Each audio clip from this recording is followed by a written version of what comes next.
శ్రీమద్భాగవతం శ్రీమద్భాగవత గ్రంథానికి నమస్కారం. నిగమకల్పతరోర్గలితం ఫలం సుఖముఖాదమృతద్రవ సంయుతం పిబత భాగవతం రసమాలయం ముహురహో రసికా భువి భావుకాః. శ్రీసుఖయోగీంద్రుల వారికి నమస్కారం. యం ప్రవ్రజంతమనుపేతమపేతకృత్యం ద్వైపాయనో విరహకాతరాజుహావ పుత్రేతి తన్మయతయా తరవో వినేదుః తం సర్వభూతహృదయం మునిమానతోస్మి. నరనారాయణులకు, చతుర్ముఖ బ్రహ్మకు, సరస్వతీదేవికి, వ్యాసమహర్షుల వారికి నమస్కారం. నారాయణం నమస్కృత్య నరం చైవ నరోత్తమం దేవీం సరస్వతీం వ్యాసం తతో జయం ఉదీరయేత్. శ్రీమద్భాగవతము 3వ స్కంధము. తృతీయ స్కంధములో సూతమహాముని శౌనకాది మహర్షులందరికీ ప్రవచనం చేస్తూ ఇలా చెబుతూ ఉన్నాడు. ఓ మహర్షులారా, శ్రీసుఖయోగీంద్రుల వారు పరీక్షిన్నరేంద్రుడికి ఉపదేశం చేస్తూ ఇలా చెబుతూ ఉన్నాడు. ఓ పరీక్షిన్నరేంద్ర, మైత్రేయుడు విదురునికి శ్రీమద్భాగవతాన్ని ఉపదేశం చేస్తూ ఇలా చెబుతూ ఉన్నాడు. ఓ విదురా, దేవహూతి సర్వాలంకారము చేసుకొని కర్దముడిని మనసులో స్మరించింది. అట్లా కర్దముడిని తలచుకోగానే పరిచారక బృందముతో సహా దేవహూతి వెంటనే కర్దముడు నిలిచి ఉన్నటువంటి చోట ప్రత్యక్షమైంది. ఆ రకంగా కర్దముడు తన సన్నిధికి తనను ఆ రకంగా పరిచారక బృందముతో సహా తెప్పించుకోవటం అనేటటువంటిది దేవహూతికి అత్యాశ్చర్యాన్ని కలిగించింది. కర్దముడి యొక్క, తన భర్త యొక్క యోగ శక్తికి దేవహూతి ఆశ్చర్యపడింది. అయితే కర్దమముని చూస్తూ ఉన్నాడు దేవహూతిని, సర్వాలంకృతమైనటువంటి దేవహూతిని చూస్తూ ఉన్నాడు. ఒక్కసారిగా అనిపించింది, ఈమె తన భార్య కాదా అన్నంతగా దేవహూతి శోభిల్లుతూ ఉంది.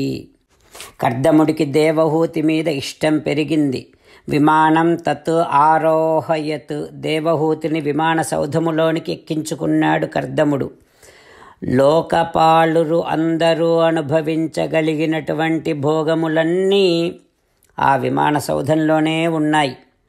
ఆ విమాన సౌధములో కర్దముడు తన భార్య దేవహూతితో తారాభిః ఆవృతః ఇవోడుపతిః నభస్తః, చుక్కల నడుమ చంద్రునిలాగా ప్రకాశిస్తూ ఉన్నాడు కర్దముడు. ఇక ఆ తర్వాత కర్దముడు దేవహూతి ఆ విమాన సౌధములో మేరుపర్వతపు చర్యల్లోనికి విహారం కోసమని వెళ్ళారు. పరిమళ గంధములు కలిగినటువంటి వాయువులు వీస్తూ ఉన్నాయి అక్కడ. ఆ విమాన సౌధం మీద పైనుండి గంగాజలము కూడా పడుతూ ఉండటం వలన మంచి మంచి ధ్వనులు వస్తూ ఉన్నాయి. ఇక అక్కడి నుండి దేవహూతికి కర్దముడు ఆ విమాన సౌధములో ప్రయాణము చేస్తూ సకల లోకాలన్నింటినీ కూడా చూపించాడు. ఈ భూమండలం మీద ఉన్నటువంటి సకల ద్వీపాలన్నింటినీ కూడా చూపించాడు. అప్పుడు ఆ మహాయోగి అయినటువంటి కర్దముడు తిరిగి తన ఆశ్రమానికి వచ్చాడు దేవహూతితో రమించి ఆ దేవహూతి యందు 9 మంది సంతానాన్ని పొందాలి అని కర్దముడు సంకల్పించాడు. ఓ విదురా, శ్రీమన్నారాయణుడి పాదపద్మములను ఆశ్రయించినటువంటి వారికి కిం దురాపాదనం తేషాం పుంసాం ఉద్ధామ చేతసాం.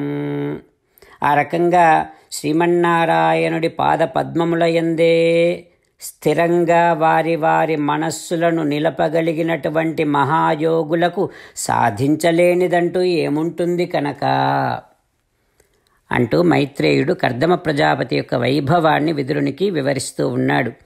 ఆ తర్వాత ఏం జరుగుతుందో రేపు తెలుసుకుందాం. ఓం శ్రీకృష్ణ పరబ్రహ్మణే నమః. ఓం అస్మద్గురుభ్యో నమః. అంతేకాకుండా మనం ప్రతిరోజు శ్రీమన్నారాయణుడికి ఒక 8 పనులు చేస్తాం అని మాట ఇద్దాం. ఎందుకంటే శ్రీకృష్ణ భగవానుడు 18వ అధ్యాయములో 65 నుండి 70వ శ్లోకాల ద్వారా శ్రీమద్భగవద్గీత అంతటికీ సారభూతముగా మనకు 8 పనులు చేయమని చెప్పాడు. అలా చేస్తే చాలు, నేను మిమ్మల్ని అన్ని విధాలుగా రక్షిస్తా అని ప్రమాణపూర్వకముగా ప్రతిజ్ఞ కూడా చేశాడు. అందుకని శ్రీమద్భగవద్గీతను అంతటినీ విన్న తర్వాత అర్జునుడు కూడా చివరకు కరిష్యే వచనం తవ, కృష్ణ నువ్వు చెప్పినట్టే చేస్తా అని అన్నాడు. కనుకనే భగవానుడు అర్జునుడికి అన్ని విధాల విజయాన్ని అందించాడు. మనం కూడా ప్రతిరోజు శ్రీమన్నారాయణుడికి ఆ రకంగానే మాట ఇద్దాం. 8 పనులు చేస్తాం అని మనము మాట ఇస్తే అది అష్టాక్షరీ మహామంత్ర జపము చేసినటువంటి ఫలితాన్ని మనకు ప్రతిరోజు ఇస్తుంది. ఇట్లా మాట ఇవ్వటం కంటే గొప్ప పూజ, యజ్ఞము, తపస్సు మరొక్కటి లేనే లేదు. అందుకని నేను అంటూ ఉంటాను, మీరు మనస్సులో భావిస్తూ ఉండండి.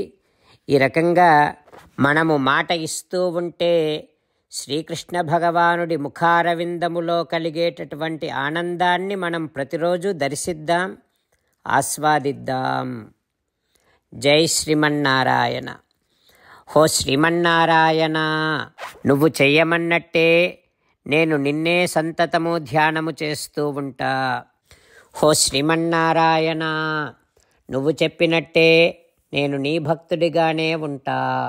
హో శ్రీమన్నారాయణ, నువ్వు చెయ్యమన్నట్టే నేను నా విధులను, కర్తవ్యాలను నీ సేవగా, నీ తృప్తి కోసమనే సక్రమంగా నిర్వర్తిస్తూ ఉంటా.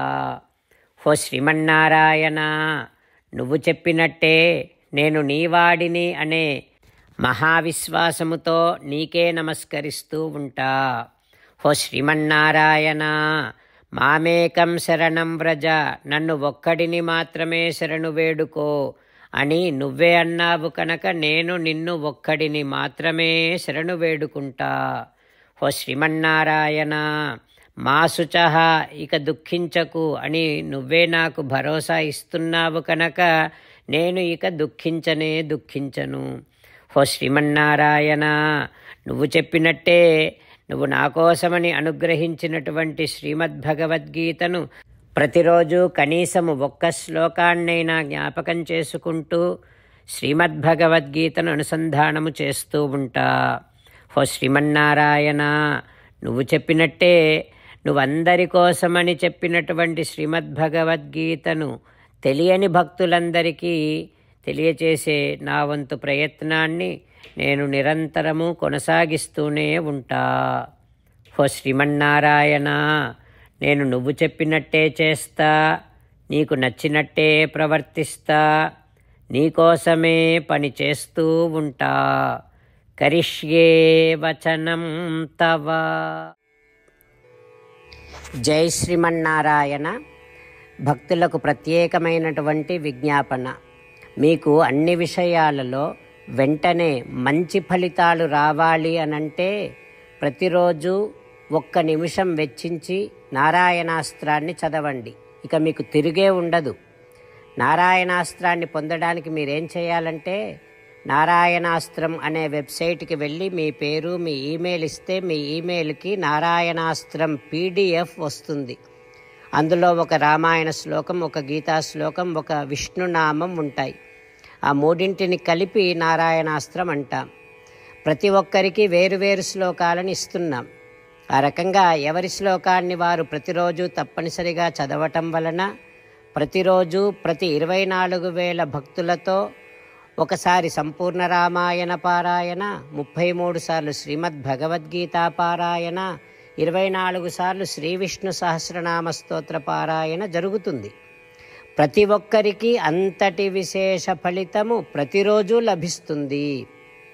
అందుకని మీరు, మీ కుటుంబ సభ్యులు అందరూ ఒక్కొక్కరు ఒక్కొక్క నారాయణాస్త్రాన్ని వెంటనే పొందండి. జై శ్రీమన్నారాయణ.